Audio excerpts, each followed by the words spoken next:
Thanks, Will. Rob. Thanks, Eric. Okay, so we're going to get more in this now. Bringing in Scott Gamm. He's a financial reporter and the author of the book More Money, Please. And Rod Wheeler. Rod is a former D.C. homicide detective and a Fox News contributor.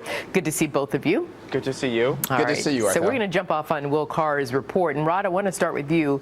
How would a private company be better equipped to handle the security and make the airports and passengers safer? I mean, do they employ former cops, investigators, people with law enforcement backgrounds? Well, I think what would happen, Arthel, in this case, the private security companies would employ former police officers. But you know what's going to happen? A lot of those same individuals that work for TSA right now, they would just come back and get the jobs working for TSA, working for the private agency. I'm not so sure, Arthel, that hiring and bringing in private agencies is going to be the end-all solution to this. Why? Because this is a major problem. And, you know, I know Jay Johnson doesn't want to admit it, but actually they are in the middle of a massive crisis all across the country at the airports. And step one in solving that crisis, Arthel, is for them to admit that they're in a crisis and come up with a plan to mitigate and reduce what's going on within the airports. Okay, so I think I heard you say, Rod, that you're not so sure that private companies is necessarily the 100% answer. Did you say That's that right. yesterday? Okay, so let me move to Scott now. Scott, so let's talk about money. What kind of financial portfolio would these private companies need to get the contract at the airport?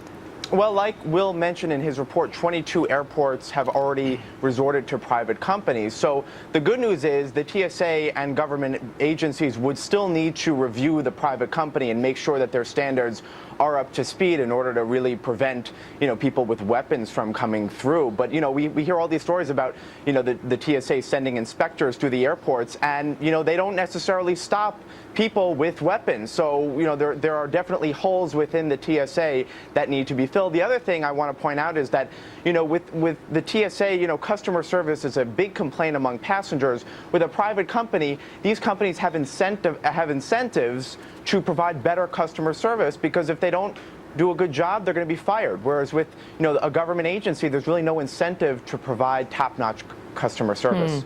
Okay, so Rod, going back to you, you pointed out that, look, if you get rid of the TSA agents, nothing stops those same agents from going to apply at those private companies to try to get their jobs back, you know, under a different umbrella. However, it could possibly weed out the ones who are not so good at their jobs. So question I ask to you, Rob, is how might this transition work? I mean, if the private company did get the contract, they need access to the airport well in advance to study possible breaches. I mean, so talk to me about logistics, transition time, things like that, if it were to happen.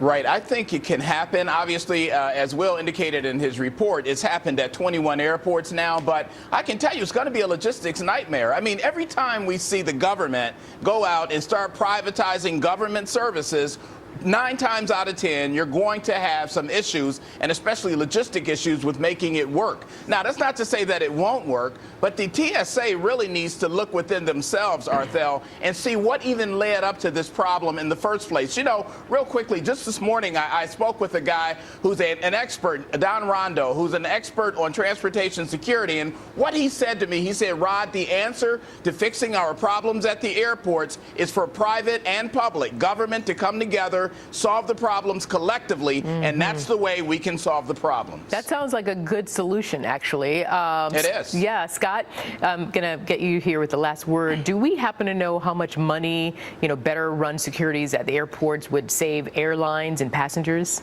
Well, you know, it's really hard to say. I mean, I think if you asked both parties, the TSA and private security, they would both say that they're the cheaper and better option. But here's the other thing. I think it also falls on the airlines themselves. I mean, they've been charging passengers $25 to check a bag, and so this is resulting in people bringing more carry-on bags on board the planes. That's taking longer to screen those bags. So, you know, we had a bunch of senators this week send letters to the airline executives asking them to drop these fees, because it's resulted in a 27% increase in the number of carry-on bags brought on board. So if we can eliminate some of that, that'll alleviate some of the pressure on those lines. And I know that some of the airports are coming back saying, listen, a lot of the passengers, they they are frequent flyers, so they have access to free baggage and everything like that. That's not true. I'm a frequent flyer, and I maybe get one bag free. Who the heck flies with one bag? My shoes take up one bag.